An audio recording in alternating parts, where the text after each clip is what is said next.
Alléluia, alléluia. Je suis le pasteur Serge Brun et j'ai à cœur de te partager quelque chose. Tu sais, beaucoup de forces diaboliques, sataniques, impures sont sont en action. Tu sais, quand tu cherches le Seigneur Jésus-Christ, quand tu veux rentrer dans un moment de foi, dans un moment de prière, dans un moment de relation avec le Seigneur, mais que tu as toujours cet empêchement de te relier au Seigneur Jésus-Christ. Tu sais, le Seigneur est patient. Je vais t'expliquer pourquoi tu as du mal. Je vais t'expliquer les raisons spirituelles. C'est très simple. Parce que, prenons l'exemple de la France. Il y a des forces diaboliques. Ces forces diaboliques sont représentées par ce qui est le franc-maçon. Le franc-maçon, qu'est-ce que c'est? Le franc-maçon, c'est une institution, une sorte de sorcellerie, plutôt même une sorcellerie à la française, qui a deux branches. La branche Orient, mais la branche aussi occulte. Mais les deux fonctionnent de la même manière. On veut te montrer une phase de la franc-maçonnerie qui est plutôt dans le sens où c'est un réseau de frères et de sœurs qui veulent avancer dans le pays. Mais c'est un mensonge. Ce réseau est un réseau d'hommes et de femmes puissants qui ont pour but de t'envoyer toutes sortes de pensées, tu vois à la télé. Même dans des assemblées ici en France, il faut savoir que certaines assemblées ici en France ne sont pas ouvertes par hasard. Elles sont ouvertes simplement pour t'envoyer dans le mur. Comment t'envoyer dans le mur? D'après toi, l'évangile qui te parle tout le temps d'argent, qui t'emmène tout le temps à voir la pensée de l'argent, mais ne pas chercher Christ. Ou à te dire, cherche Christ et Dieu va te donner beaucoup d'argent. Ce genre de choses, donne de l'argent et Dieu va te bénir encore plus. D'après toi, tu crois que les francs-maçons ne connaissent pas la parole? Et tu crois que certains francs-maçons, plutôt la franc-maçonnerie, ne travaillent pas avec certaines personnes dits pasteurs ici en France? Ils sont liés avec eux. Je te dis une réalité.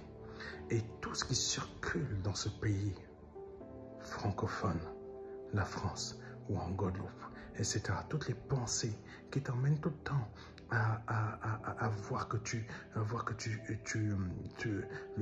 comment dire ça?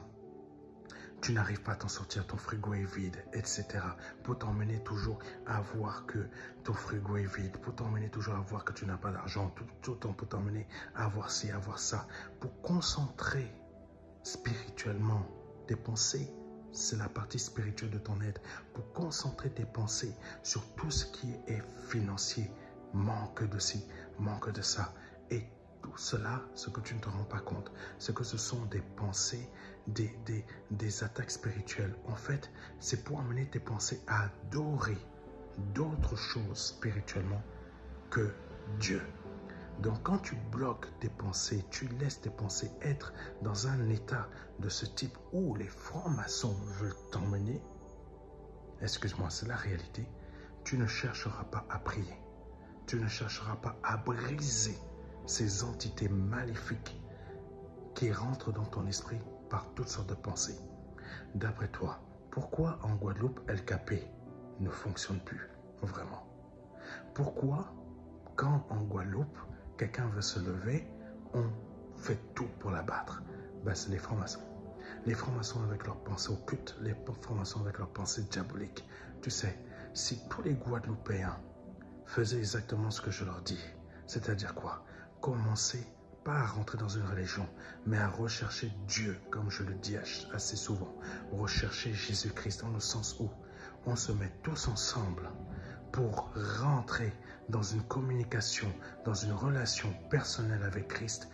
Tout changerait dans ce pays, en Guadeloupe. Et si c'était la même chose qui se produisait ici en France, je peux te dire, c'est pas une révolution à la manière des hommes, ça sera une révolution à la manière de Dieu, mais une révolution spirituelle. On appelle cela comment? Le réveil. Le réveil spirituel pour retourner et briser tout ce qui est satanique et qui veut régner sur toi. D'après toi, pourquoi on te laisse adorer Dieu comme ça à la rue ici en France? C'est pas parce que c'est la liberté, c'est parce que tu es endormi. Si tu marches comme Dieu veut que tu marches, tu ne seras pas endormi, tu vas créer des miracles, des prodiges, toutes sortes de choses qui vont faire peur pas au gouvernement. Le gouvernement n'aura pas peur parce que le gouvernement est là pour un principe d'ordre et de liberté. Mais les francs-maçons qui ont gangréné le gouvernement, c'est eux qui auront peur. Parce que tout simplement, ils vont voir que Dieu arrive dans ce pays, que Dieu va libérer la pensée des gens et que beaucoup de personnes vont vouloir se lancer en politique et changer cette nation pour que cette nation soit réellement dans la volonté de Dieu. Est-ce que tu es prêt à cela? Est-ce que tu es prêt à cela? Si tu es prêt à cela, viens dans nos conférences. Viens dans les conférences que j'organise, que nous organisons, afin que ton esprit commence à rentrer dans un esprit de réveil. Que Dieu te bénisse. Et c'est ainsi que tu auras la capacité de pouvoir être libéré dans tes prières. Libéré. Tu vas chasser ce brouillard qu'on met dans ton esprit, dans tes pensées. Tu sais, beaucoup vont être choqués et beaucoup vont vouloir attaquer ce message que je fais passer dans les réseaux sociaux. Mais sache une chose, Jésus a été attaqué pareil. Tu dis adorer Jésus, mais si tu regardes comment Jésus a été attaqué, tu comprendras que ce message vient de lui. Que Dieu te bénisse et te libère dans ton esprit afin que tu te réveilles réellement. Que Dieu te bénisse. C'était le pasteur Serge Brun.